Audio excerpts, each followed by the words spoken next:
Selamat malam para netizen dimanapun kita berada, salam inspirasi bagi kita semua. Tidak ada kompromi, kata pengacara Roy Suryo ya. Tetap menolak soal kasus dugaan ijazah palsu ya lewat mediasi. Tetap menolak. Ya, Roy Suryo mengatakan tidak pernah gentar atau mundur sedikit pun untuk membela rakyat, untuk membela kejujuran. Inilah salah satu ucapan dari Roy Suryo begitu. Makanya tolak untuk berdamai, tolak untuk bermediasi. Artinya apa? Artinya secara tidak langsung bahwa Jokowi harus menunjukkan ijazahnya terlebih dahulu baru bisa damai.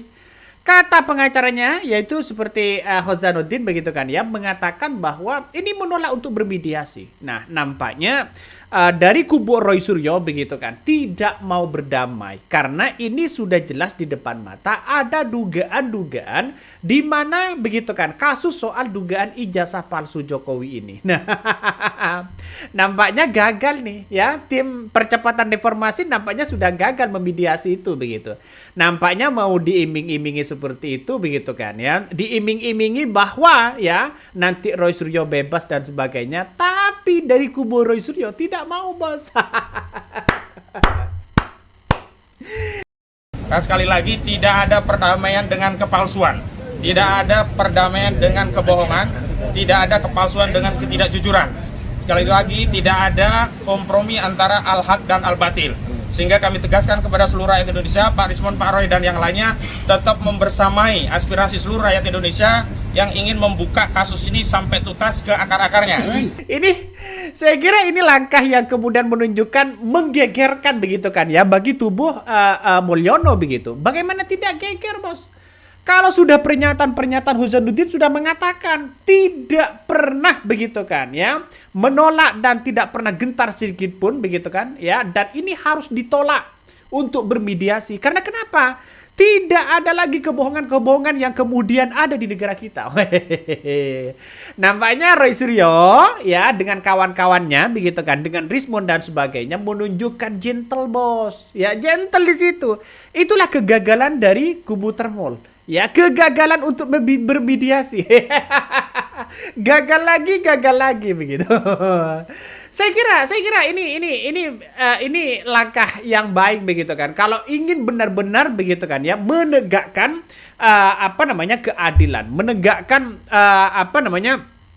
kejujuran dan keadilan begitu, seperti apa yang disampaikan Hozanuddin. Nah, tim kuasa hukum Roy Suryo ini menolak begitu kan, bermediasi yang menanggapi penyelesaian dugaan ijazah palsu Presiden Joko Widodo atau Jokowi ini. Sebelumnya ya sejumlah tokoh begitu kan, termasuk aktivis 98, juga seperti Faisal Assegaf ya, juga Ketua Komisi Percepatan Reformasi Polri Jimli Asidiki juga membuka ruang ya untuk bermediasi, tapi karena ditolak. Kenapa ditolak? Karena sudah jelas di dalam lingkungan yang kemudian ada di situ ada termol-termolnya. gagal lagi untuk mendesain ini begitu kan. Nah, saya kira Roy Suryo sudah punya wawasan begitu kan, sudah punya langkah implementasinya seperti apa begitu. Dan sayangnya hari ini kenapa Roy Suryo ini dicekal begitu kan? Ada apa? Padahal kita lihat bahwa Roy Suryo begitu dengan kawan-kawan mereka, walaupun ya menolak terkait perdamaian ini, kenapa Roy Suryo ini dicekal ke luar negeri begitu ya? Kenapa ini kok dicekal? Ada apa? Kan ini pasti bertanya-tanya masyarakat begitu kan. Sejumlah nama itu penting, karena apa? Satu ya, misalnya ahli ITE. Informasi dan transaksi elektronik dengan Undang-Undang Nomor 11 tahun 2008, kemudian sudah direvisi menjadi Undang-Undang Nomor 19 tahun 2016, terakhir direvisi Nomor 1 tahun 2024. Itu sudah disusun oleh orang-orang yang mengerti undang-undang. Dan yang akan mengajukan ini adalah orang yang ikut menyusun Undang-Undang Informasi dan Transaksi Elektronik, pernah menjadi bagian dari pemerintahan selama belasan tahun ya, bahkan mungkin puluhan tahun. Jadi bukan sekedar orang, katakanlah dia dosen di sebuah kampus, kemudian dia membaca Undang-Undang ITE, dia menerjemahkan sendiri Undang-Undang ITE. Jadi kalau hanya itu, banyak orang yang bisa membaca dan menafsirkan, dan kemudian jadi salah. Salahnya apa? kemudian ada pasal 32, kemudian ada pasal 35 yang tiba-tiba ditimpakan atau diselundupkan kepada saya, Dr. Respon, dan juga mungkin kepada teman-teman yang lain, itu adalah pasal yang salah. Karena berulang kali biasanya mengatakan kan ijazahnya analog. Iya. Pasal 32 35 itu tentang dokumen elektronik. Gitu loh. Jadi salah besar, bukan analog. Jadi dari situ yang salah. Kemudian ahli linguistik, ahli bahasa, itu juga sudah punya sertifikat baik nasional maupun di atas itu. Jadi benar-benar ahli hukum pidana. Anda sudah berulang kali menjadi ahli pidana di berbagai kasus, berbagai hal, bukan yang hanya langganan di depan BAP. Ya, jadi Kalau Roy Suryo ini dicekal, lantas bagaimana dengan Sylvester? Padahal ini sudah ingkrah Sylvesternya di situ. Ya selama 6 tahun bos, selama 6 tahun. Tapi kita lihat saja. Ya kenapa Roy Suryo sudah jadi tersangka, tiba-tiba begitu kan. Ya tiba-tiba sudah dicekal begitu. Nah, apakah seperti ini hukum kita? Kok begitu ngarcepnya ke Roy Suryo begitu? Jangan-jangan bisa nanti setelah ditahan, setelah dijadikan tersangka ditahan dengan ngarcepnya itu. Ini ya seperti Profesor Mahfud MD kalau kuat, ya seperti Pak Jimli kalau kuat begitu kan, saya kira jauh untuk ditahan. Seperti apa yang disampaikan juga Habibur Rahman oleh Partai Gerindra di DPR dengan Undang-Undang KUHP yang baru mengatakan Roy Suryo sulit untuk ditahan. Itu salah satu langkah dari Roy Suryo mengapa ngotot sekali begitu kan. Nah, dan sekarang ya kita lihat saja bahwa Pak Jimli Asidiki ini kabarnya begitu kan ya, kabarnya sudah mendekati dari tim kuasa hukum Roy Suryo dan juga orang-orang Roy Suryo ya begitu kan ya untuk bisa berdamai ya. Bahkan ya tanggapan ya dari kuasa hukum Roy Suryo mengatakan ya tidak gentar sedikit pun ya, dan bahkan ya menolak begitu kan untuk berdamai. Nah, justru sebaliknya jika reformasi Polri harus mengevaluasi kinerja Polri yang gemar melakukan kriminalisasi selama periode 10 tahun daerah Jokowi terutama yang dipimpin Pak Tito Karnavian ini ya kata media begitu kan ya.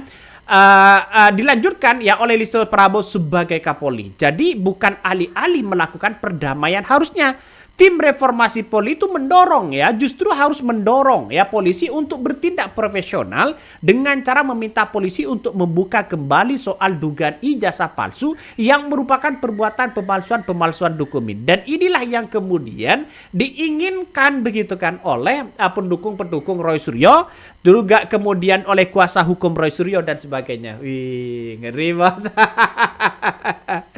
Nah ini menurut saya pribadi ya nggak ada masalah sebenarnya begitu kan. Apalagi ditambah kekuatannya ditambah begitu kan ya. Dari tim kuasa Roy Suryo soal pemusnahan yang kemudian disidang KIP di situ begitu kan ya. KPU sebut dokumen ijazah Jokowi ini termasuk informasi terbuka. Nah kemarin mengatakan tertutup, tidak boleh ya, karena ini adalah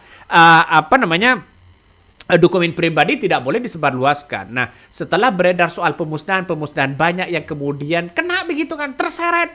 KPU si A terseret, KPU si B terseret begitu kan. Akibat satu lembar ijazah ini. Aduh. Kenapa ini tidak ditunjukkan aja begitu kan? Ya, tidak ditunjukkan aja begitu. Walaupun kabarnya Roy Suryo hari ini sudah dianggap sudah jadi tersangka, lalu kemudian kata Roy Suryo masih santai-santai aja, masih senyum-senyum aja begitu kan ya. Roy Suryo juga mengatakan begitu. Saya tidak akan kemana, saya objektif begitu kan ya. Saya sih senyum-senyum aja begitu. Jadi kalau memang benar, ngapain gentar bos? Ya, ngapain masih memperjuangkan sana sini begitu kan ya? Kalau toh pada akhirnya ijazah itu adalah benar begitu kan. Tapi kalau salah, tidak mungkin begitu kan ya. Satu sisi begitu kan ya.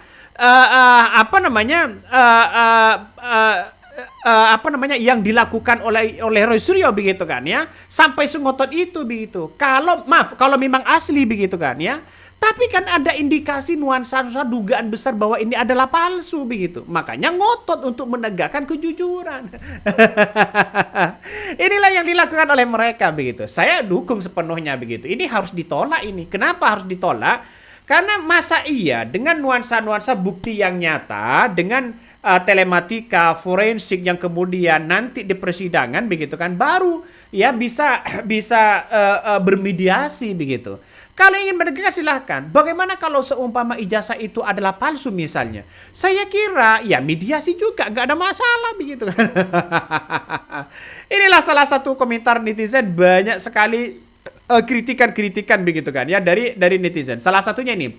Lumayan ada beberapa termol buat mod ya, terbukti dari ya followingnya. Mari mod isolasi mereka bersama nih. Ada yang mengatakan melindungi dan mendiamkan suatu kebohongan dan kepalsuan di suatu negara adalah suatu kebodohan dan kezaliman. Kapan kebenaran dan kejujuran akan hadir ya kalau ditutupi terus suatu yang salah ya. Maju terus Bang Roy Suryo apapun resikonya untuk mewujudkan kebenaran. Ini banyak begitu yang mendukung Roy Suryo. Kenapa? Karena kita lihat saja realitasnya bahwa ya sampai hari ini ya 10 tahun ya seorang Jokowi memimpin, nampaknya ijazah ini begitu kan belum ditunjukkan kepada publik. Nggak tahu sebabnya. Padahal untuk menunjukkan segampang itu loh begitu kan ya. Masih berbelit-belit, masih sana sini begitu kan ya. Mau diungkap ya yang satunya terseret ya.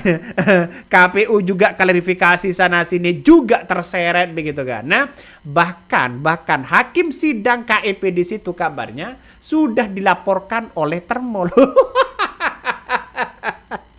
Ini kan ngeri, mau diungkap di penjara, mau diungkap ya dilaporkan, mau diungkap dijadikan tersangka. Ini kan ngeri. Ini kan ngeri begitu. Negara kita kan seperti itu begitu. Dikit-dikit lapor, dikit-dikit lapor. Ini gimana begitu kan?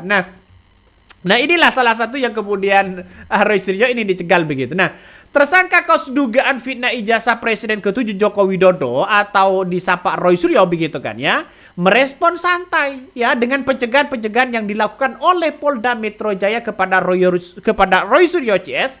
Dia justru mengaku begitu tak ambil pusing dengan keputusan itu. Biasa begitu, malah Roy Suryo malah tertawa begitu kan ya, tertawa lepas di situ begitu.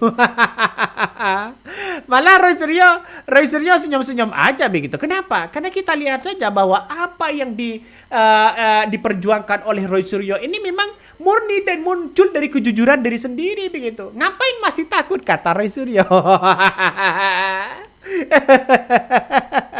Ya santai-santai aja begitu kan ya, kata Roy Suryo, santai-santai aja. Karena jelas undang-undangnya, kata Roy Suryo begitu kan. Jelas di situ begitu. Artinya secara tidak langsung bahwa Roy Suryo juga pakar begitu. Kan ini kan pernah menjadi anggota DPR, Bos.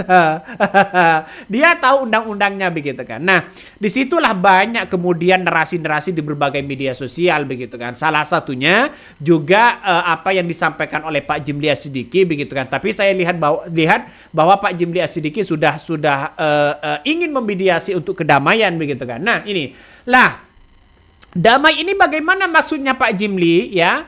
Yang bersangkutan dibiarkan ya berlenggang tanpa harus membuktikan ijazah asli. Enak aja tanpa ada hukuman apapun. Lihat ya, karena nggak terendus palsu ya, anaknya jadi wapres RI. Apa maksudnya begitu? Dalam artian bahwa kita harus pertontonkan dulu ijazahnya kepada publik. Itu aja yang diminta.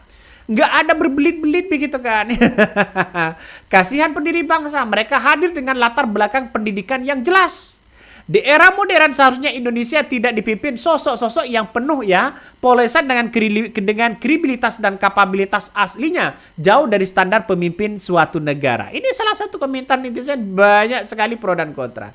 Tapi perlu diingat bahwa ya masalah pilkada itu kan masalah hak prerogatif dari orang, mau pilih siapapun begitu. Tapi soal dokumen-dokumen ini tidak ada toleran kepada siapapun. Kita harus sama di mata hukum ya. Jangan mentang-mentang karena ini adalah mantan presiden tiba-tiba aman. Janganlah dong. Ya masa iya seperti itu begitu kan ya. Jadi saya kira langkah apa yang kemudian dilakukan oleh Jokowi ini sekarang harus menunjukkan begitu kan ya. Ini Jokowi istirahat 2 tahun, bisa hadir ke rumah sakit, tapi tidak bisa hadir ya ke sidang pengadilan. Ya itulah, kalau nggak hadir ya biasanya ke luar negeri ya. Ketemu dengan ini, ketemu dengan itu begitu kan. Itu yang biasanya begitu, teorinya memang seperti itu. Nah, kenapa seorang Jokowi tidak pernah hadir di persidangan padahal ini 2 kali? Apa maksudnya begitu kan? Nah, salah satu proses persidangan seharusnya dimanapun begitu Jokowi harus hadir begitu kan. Lantas ya ini salah satu komentar netizen juga begitu kan ya. Jika nanti ya Jokowi tidak hadir di persidangan mediasi KIP dengan alasan kesehatan, maka alasan itu tak relevan dipakai lagi untuk absen. Karena dia sendiri mematahkan dengan bertolak ke Singapura meski berkenan ya dengan urusan negara. Jangan hanya hak dengan fasilitas mewahnya saja yang dinikmati. Jaga kewajiban ya sebagai warga negara ya yang kita termol saat hukum, maka tak ada lagi alasan untuk absen di sidang perdata itu. Makanya kalau saya jadi Jokowi tunjukkan aja selesai begitu. Nggak berbelit-belit sana sini bos ya. Nampaknya kan biasanya berbelit-belit ya sana sini begitu kan. Ini ada apa begitu. Aduh. Ini menurut saya ya gimana lagi begitu kan ya. Ya gimana lagi untuk menunjukkan ijazahnya itu. Makanya yang dikatakan Roy Suryo tadi begitu kan ya, dia dengan kawan-kawan mereka begitu menegaskan menolak perdamaian ya, tetap fokus bongkar kasus ijazah Jokowi. sampai kapanpun ini pasti ditolak oleh tim kuasa hukum Roy Suryo begitu kan ya. Kenapa? Karena kita lihat saja ketika Roy Suryo jadi kasus tersangka dugaan ijazah palsu ya Jokowi begitu, Roy Suryo dan kawan-kawan mereka dari tim advokasinya menegaskan tidak akan menempuh jalur perdamaian. Nah, Husnuddin ini menegaskan bahwa ya Pak Rismon dan Pak Roy dan tim advokasi tetap mendukung aspirasi rakyat Indonesia untuk menuntaskan kasus ini hingga ke akar-akarnya. Dia juga menekankan bahwa begitu kan ya, agar publik tidak mempercayai pihak-pihak yang mengaku memiliki kepentingan-kepentingan atau kapasitas tertentu ya, termasuk dengan ya Faisal Assegaf yang mulai berbicara begitu kan. Pak Jimli Asidiki juga mulai menyuarakan begitu kan untuk bermediasi. Tetap mereka akan ditolak begitu. Kenapa? Ya karena kita lihat saja ini bukan soal ini bukan soal damai atau apa, tapi soal kejujuran oleh seorang negarawan misalnya ya. Seorang presiden kan ini kan seharusnya seorang negarawan begitu, yang seharusnya apabila rakyatnya meminta ini dan itu harus dipenuhi begitu, karena itu rakyat. Ya gak tahu lagi kalau ada nuansa-nuansa yang lain begitu. Ini kan ngeri-ngeri sedap bos ya. Saya pribadi menganggap bahwa seorang negarawan ya seharusnya ini menunjukkan kepada publik biar tidak berbelit-belit. Sekelas Faisal Assegaf saja walaupun sudah kenal dengan Roy Suryo, dengan mereka untuk bermediasi begitu kan ya, mereka tetap akan menolak. Kenapa? Karena ini ingin membela ya kejujuran. Ingin membela bagaimana keadilan. Itu aja sih sebenarnya yang dibela mereka begitu. Tidak ada yang lain. Kalau ada yang lain mungkin ya saya kira nggak tahu lagi begitu kan. Nah saat ini kabarnya Roy Suryo dan 7 rekannya yang dicekal ke luar negeri dan wajib melapor seminggu sekali oleh Polda Metro Jaya. Hingga saat ini tersangka yang sudah menjalani pemeriksaan antara lain adalah Roy Suryo, Rismon Sianeper, Tifa begitu dan lain-lain begitu kan. Nah ini soal kasus dugaan ijazah palsu. Tapi banyak yang kemudian muncul ya di berbagai media sosial narasi-narasinya begitu. Ada yang mengatakan lanjut mas bro ya, jangan mau damai ya, jangan mau damai. Ruwet. Kata Jokowi sendiri ruwet begitu kan ya. Makanya biar tidak ruwet negara kita, masyarakat kita begitu kan ya, terutama seorang Jokowi, tunjukkan aja kepada publik. Selesai sudah. Jangan berbelit-belit sana sini, berbelit-belit sana sini. Buat apa begitu kan? Saya meyakini betul ya untuk saat ini begitu kan, masih percaya apa yang disampaikan Roy Suryo, karena tanpa melalui pengadilan ini tidak tahu begitu kan ya, apakah ini benar-benar asli atau palsu begitu. Nah, melalui pengadilan nanti ada tim ahli. Nah, kalau sudah tim ahli datang menyimpulkan bahwa itu asli, baru saya mengatakan itu asli. Tapi kalau masih abu-abu, di mana bos? Ya, jadi sekarang ini masyarakatnya pinter begitu kan ya, tidak mudah terpercaya dengan hal-hal seperti itu. Kenapa? Ya karena semua orang sudah punya pendidikan yang baik ya, punya pendidikan yang tinggi begitu kan ya. Makanya banyak yang kemudian mengatakan, saya setuju bang ya kalau ini diusut, kata netizen begitu kan. Ini salah satunya. Setuju bang ya, usut diuntus tuntas soal dugaan ijazah palsu ini. Usut tuntas bang. itulah salah satu komentar netizen begitu. Saya meyakini betul begitu kan ya, sampai hari ini dengan para termol